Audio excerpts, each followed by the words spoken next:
Welcome to Hubert's Crime World today. New real crime story. Have you at any point felt sold out by your secondary school pals, or even your dearest companions? Well, barely any teen double-crossings go as seriously as they went for Skylar Neese. She was a brilliant 16-year-old young lady with only a grades and her long and promising life to look forward to. She entrusted her two closest companions with her life, yet unfortunately, that was a horrendous mix-up how Sheila Eddy and Rachel Scoff treated their companion is past the stuff of bad dreams. This case is going to get extremely disturbing, yet assuming you're prepared for it, we should make a plunge. Skylar was brought into the world on February 10, 1996 to Mary and Dave Neese. Mary functioned as a clinical right hand, and Dave was an item constructing agent at Walmart in Lytton. Regarding the day she was conceived, was that the best snapshot of your life? I wouldn't go that far. First time you saw her, most memorable time I saw her. Yes, I can say that was the best snapshot of my life. No doubt it was moment. Love. Skylar, Mary, and Dave lived respectively in Star City, a small, serene suburb in West Virginia. Skylar was an extremely brilliant and friendly young lady. As soon as nursery school, she made a closest companion. Morgan was another lone kid, and they were basically sisters. Either Morgan would be at Schuyler's place, or Skylar would be at Morgan. Are your recollections of Skylar? When she was this high, she laughed constantly. It just filled our home. She had the greatest eyes. You simply needed to embrace her. Skylar and Morgan grew up together up until they were secondary school young ladies with vocation objectives. Morgan needed to turn into a meteorologist, and Skylar a criminal leg all counselor. They had likewise committed to one another, and you would both be in one another's wedding parties. Everybody has a sister to place in their wedding, and we had one another. Yet with secondary school came new companions, and Skylar began floating separated from Morgan. She was as yet a social creature, and she would have her very own posse at Morgantown College. Secondary school companions started things out with her. She was generally about spending time with companions in the event that she didn't have work or school. Skylar had, before long, found two BFFs, Sheila Eddy and Rachel Rack. They were likewise just little girls soon. The triplet was indivisible, and they gladly considered themselves the Three Musketeers. Now the entirety of their photos showed them three together. The greater part of the fun the young ladies had together was of the naughtier kind, escaping around evening times, smoking in the timberland, doing very marginally perilous things, and the stressing their folks consistently. Yet Skylar's folks weren't more stressed than some other ordinary high school parent. She's a straight and understudy who cherishes her folks. Did you kind of credit it to a fart? We're not excited. However, she's a teen. Precisely. Skylar had known Sheila since they were around 8 years of age, as their families lived near one another and were companions. Yet as Sheila drew nearer to Skylar, and they began calling themselves sisters, everlastingly, Dave and Mary began imagining that something was off with Sheila. We began having abnormal sentiments about Sheila from the time she moved here. Obviously, she can't pick your youngsters' companions, so we just attempted to acknowledge her. Sheila felt like she was the focal point of the universe. In the event that it didn't include her, she couldn't have cared less about it. Yet, in spite of the fact that they weren't excessively partial to Sheila, never did Skylar's folks feel that their girl would be in peril around her BFs. After all, they were only a lot of raucous long-term olds. In the late spring of 2012, Skylar had completed her most memorable secondary school year and concluded she planned to labor for a couple of months. She found a new line of work at Wendy's and partaken in each shift there, bringing in her most memorable pocket cash and feeling more free. On July 5, Skylar returned home from her day of work at Wendy's. She put her room around her mother, gave her a kiss, and gave her an embrace, and said, "I love you, Mother." She went to me and said, "I love you, Father." And she went to the room that was the last time Dave or Mary would see their little girl alive. On July 6, around early afternoon, Dave came into Skylar's room during his midday break. At work he needed to eat with his little girl. However, her bed was destroyed and her window was aired out. I thought she was out with one of her different companions. I figured they swam or shopping since nobody knew where Skylar could be, and she wasn't noting her telephone. Dave called her closest companion Sheila, so I called. "Sheila," I said, "have you seen Skylar?" She said no. I said, "When's the last time he talked?" Or she said the previous evening. Regarding 12 p.m. Dave ventured external, the house terrifying, and that is the point at which he saw something genuinely weird. Skylar's window, which was on the ground floor, was marginally open, and a small seat was put external under the window. Dave was presently furious, as Skylar maybe she'd take off from home. However, as of now, Paul Scott herself. I said, "No doubt you're in a difficult situation. You should summon me rights." So I called herself on around 10 times. I called Mary again. Mary was acting courageously and attempting to keep cool-headed and sane until Skylar turned up. She knew her day of work at Wendy's would begin at 4 p.m. the following day, so she and Dave chose to trust that their little girl will get to work and call work. However, before Mary could ring Wendy's, she got a call. They called us. Initially needing to realize she was coming to work. Was that a defining moment for you? No doubt Mary could barely hold back her tears at the prospect of her girl being gone perpetually, yet she would have rather not accepted it. Yet she was wildly looking for answers when she got another call. It was Sheila. She said that she needed to come clean with me. And I said, "Well, what truth?" She said, "Well, we did. We escaped the previous evening." This checked out, right? Skylar had left that small seat under her window so she could move back up and go about as though nothing happened. The following day, likewise, Skylar had slipped away with Sheila and Rachel before they'd gone out for late-night cruise through the neighborhood. Yet the pack Alice got them out after town time limit and sent them home. So maybe Sheila was yet again coming clean, and the young ladies attempted to do the drive around. However, at that point, why hadn't Skylar returned home? I said, "Where did you go? Where's Skylar?" And she said that Skylar demanded they drop her off toward the finish of the road so we wouldn't hear her sneaking back in. Prodding the given data together, Dave and Mary sorted out Skylar could have been stole from the finish of the road to their home. Promptly they've rang the police. I have a girl that is 16 years of age. Clearly, she escaped her room the previous evening and she hasn't been seen since. You realize her companions can get all over. I can't find her. What's her name? Skylar. Nice. Star City has a populace of 1,800, so promptly Skylar's vanishing stood out as truly newsworthy and hit home for each occupant. Skylar disappearing was an unpleasant reality for the whole local area. When the cop Jessica Colbank took Skylar's case, she previously expected it was an out of control. There are a few instances of teens taking off from their families briefly or not. However, there were two things that didn't include. First, Skylar had left the seat under her window, which implied she had wanted to return. Second, Jessica took a gander at the video from the surveillance cameras on the Nice house. It showed Skylar getting into a vehicle at 12:30 a.m. This vehicle pulling up around 12:30 a.m. Who was in it? Dave Nice watched frightened as there on the tape outstrolled Skylar. The issue was that Sheila had said that she drove Skylar back to her home at 12 p.m. and that she and Rachel headed to sleep subsequently. So who was driving this vehicle, and for what reason did Skylar jump into it? Gradually strolled down to a vehicle that was staying there looking out for her, and she got in the rearward sitting arrangement. I could perceive that, and she drove away. Mary and Dave were working with the police to uncover the story behind their girl's vanishing. However, as they associated the surveillance camera film to Sheila's story, they had persuaded themselves that Skylar had escaped a second time at 12:30 a.m.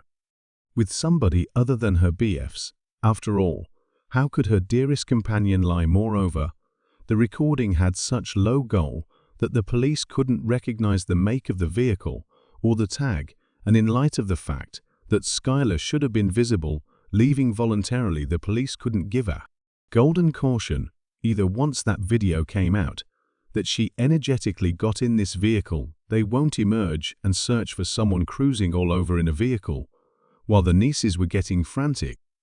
And irredeemable Sheila began visiting their place and saying how stressed she was about Skylar's vanishing.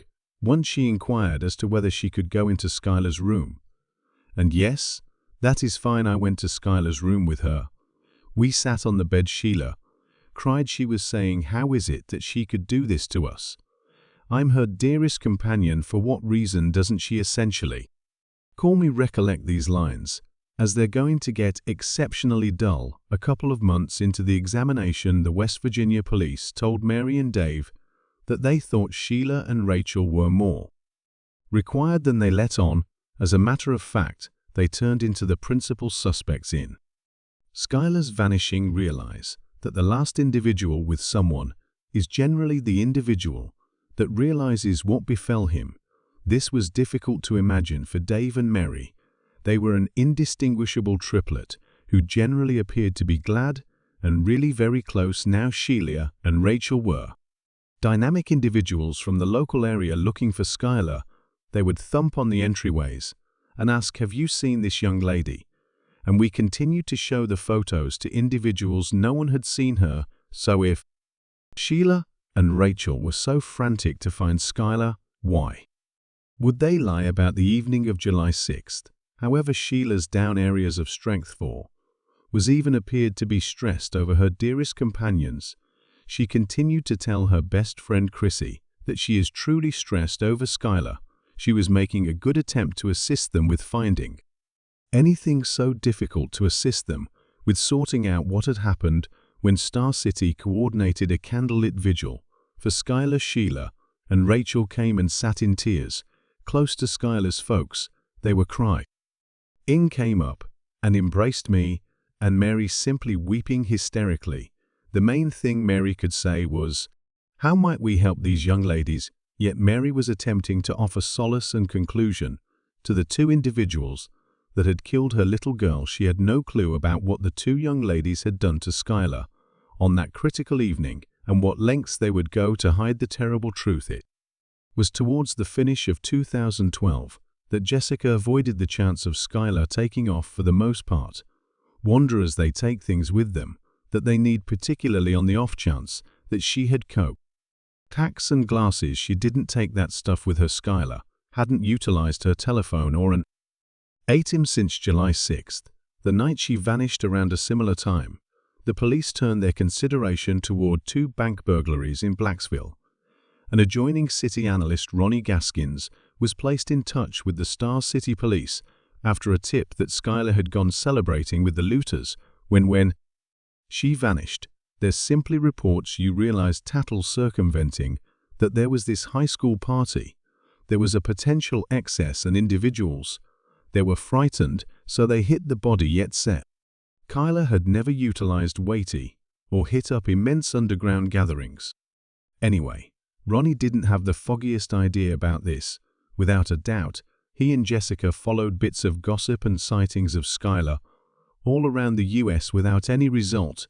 Meanwhile, the response was not too far off in Star City. Mary and Dave Neese weren't the only ones shaken by Skylar's vanishing without a follow back at school. A few of her companions were finding it hard to conform to a world without her.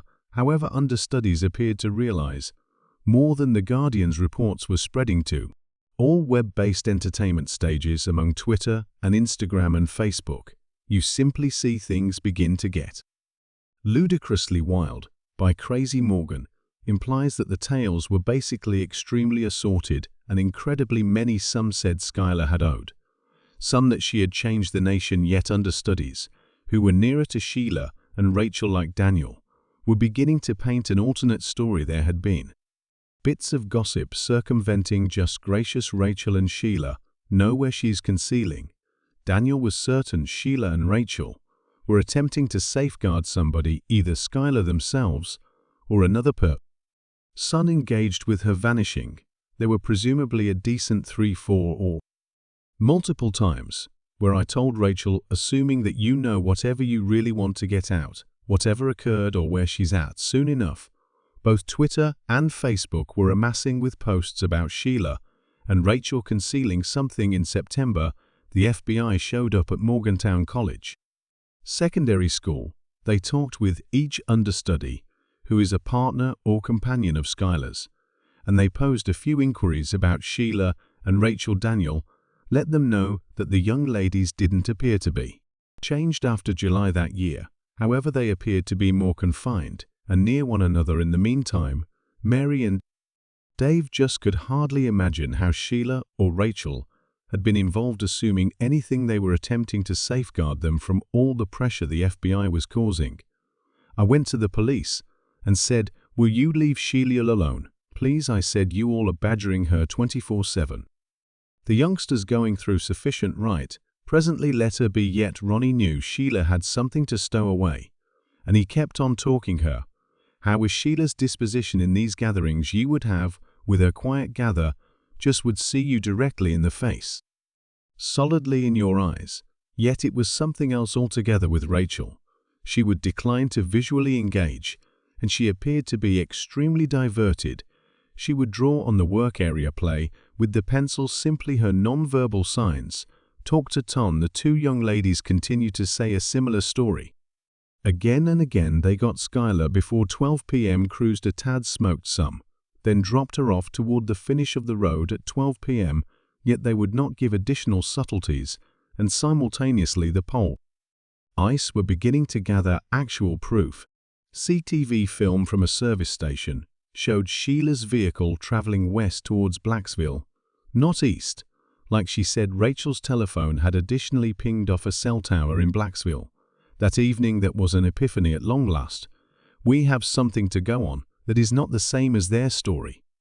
At this point, Dave and Mary had acknowledged that the two young ladies were concealing something they were posting via virtual entertainment, also encouraging the young ladies to approach with the genuine story behind Skylar's vanishing. I began posting on Facebook things about karma will get you. You can't conceal. We were pushing the young ladies to inspire them to get out whatever occurred. In November, Rachel capitulated to the police strain. Interestingly, got some information about the Blacksville film. She conceded that they gotten there. However, she said Skylar had requested that they drop her off there the following day. Sheila recounted to the police precisely the same story, in exactly the same words. At school, Sheila stayed even-tempered, yet Rachel couldn't do it any longer.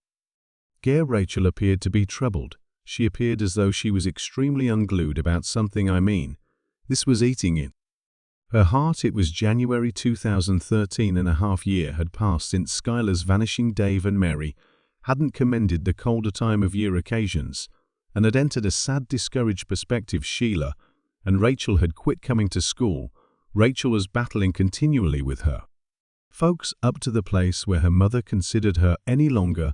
The 911 had heightened past raising voices and considering names. She's shouting. She's going through the local. Give me the telephone, like my OK is attempting to contain her. If it's not too much trouble, hustles. Do you hear those blood-chilling shouts behind the scenes? Rachel had basically lost all command over her feelings. She was unable to bear concealing reality any longer. Rachel was gotten and taken to a psychological wellness office. Around 2 days after the fact, she reached Ronnie requesting to meet at her legal counselor's office. I recall her pulling at the waste container close to her. She's worried she will hurl, and afterward, we began posing her the inquiries that we figured she would answer. She went too far was her party, and I recollect that her face got truly red, and she just, looked at us and said we wounded her. The genuine tale about Skylar's passing was an extremely dim one. Sheila and Rachel had been arranging Skylar's demise for quite a long time, before July, plotting its careful subtleties and incredible luck while meeting with Skylar and behaving like BFs. On July 5th, Rachel got a digging tool from her dad's home and placed it in Sheila's trunk. They then, at that point, arranged sets of clean garments, cleaning items, and large kitchen blades from Sheila's home At 12:30 a.m. on July 6th, Rachel and Sheila arrived at Skylar's place. They had persuaded her to come on a night drive. With them, Skylar strolled to their vehicle, and to her passing, the three young ladies headed to Blacksville and halted at the edge of a timberland to have a talk and smoke. Once the young ladies were out of the vehicle, they told Skylar they'd neglected to bring a lighter. Skylar said she'll go to the vehicle and get hers. When she turned her back to the young ladies, Rachel said, "On three." Sheila and Rachel built up to throw and started Skylar with the blades they had kept secret in their hoodies.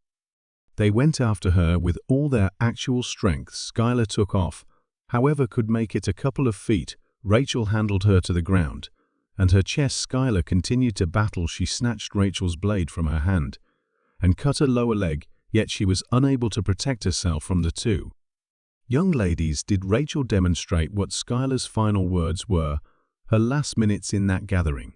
She said Skylar just said why that was. That is all she said, yet the young ladies didn't say anything, and let their previous companion pass on in distress, considering what was occurring and what she had done to merit this. Once Skylar's neck wasn't making any additional sputtering sounds, the young ladies attempted to dig an opening and cover her. However, the ground was hard and rough. At last, they just left her body close to a river and covered it with rocks and branches. Then they cleaned themselves and changed into new garments prior to driving off and getting back to their lives as though nothing had happened. When Ronnie asked Rachel for what reason they had done this, she just said they could have done without Skylar. Let's be real. In the event that I could do without somebody, I simply don't spend time with them. In any case, the police were simply overwhelmed at Rachel's response and were attempting to dig further into the young lady's inspiration and the entire story. In the meantime, criminal investigators found the homicide scene Rachel had portrayed recently on the line of Pennsylvania there. Skylar's remaining parts were found and distinguished. The police told Mary and Dave of a body being found, however they didn't enlighten them concerning Rachel's admission. It was essential for a continuous examination, and they didn't believe that the nieces should mess with it. Fresh insight about Skylar's passing voyaged quick, and the local area was all pain-struck. I recollect the principal thing. I felt it was very much like a strange if I realize she's not. You realize out there Star City Police didn't capture Rachel when she made her admission. Ronnie needed to utilize her to make Sheila implicate herself, and he was correct. Knowing Rachel's weak position, Sheila approached. She tweeted this photograph with herself, and Rachel subtitled, "At last, got to see the police went to Sheila's home with a warrant and held onto each kitchen blade in there. They likewise held onto Sheila's vehicle. Furthermore, found DNA inside her trunk while they sent it to the lab and hung tight for the outcomes." The police additionally unveiled the fresh insight about Skylar's body being found. The college secondary school local area was shaken by the information and confounded as to Sheila and Rachel's inclusion. Sheila has consistently appeared to be extremely annoyed with the deficiency of her dearest companion, and when Skylar's body was found, Sheila appeared as though she was so upset to have lost her dearest companion, she could hardly imagine how something like this would happen. She even asked me, "How is it that someone could do this to Skylar?" Sheila put on an act intended to persuade everybody around her that she was crushed by Skylar's demise. Simply simple. "Skylar, you'll constantly be my dearest companion. I miss you beyond what you might at any point be aware." Yet, Ronnie wasn't finished with Sheila. The police were really quite mindful of Sheila's other web-based entertainment posts. The cheerful, easygoing pictures she continued to post with Rachel. Local people would murmur in one another's ears and say, "How are they actually free?" The vast majority in Sheila's shut circle thought she'd gotten it done, assuming there were any questions about it. On Walk 31, she tweeted, "We truly went on 3 importance." She and Rachel built up to 3 and afterward cut their previous closest companion. She was getting presumptuous like numerous killers do when they're not trapped in the initial not many months. It's extraordinary that she Believes she's so strong to tweet this freely. In the nick of time, the DNA results returned from the lab. Schuyler's DNA was found in Sheila's vehicle trunk.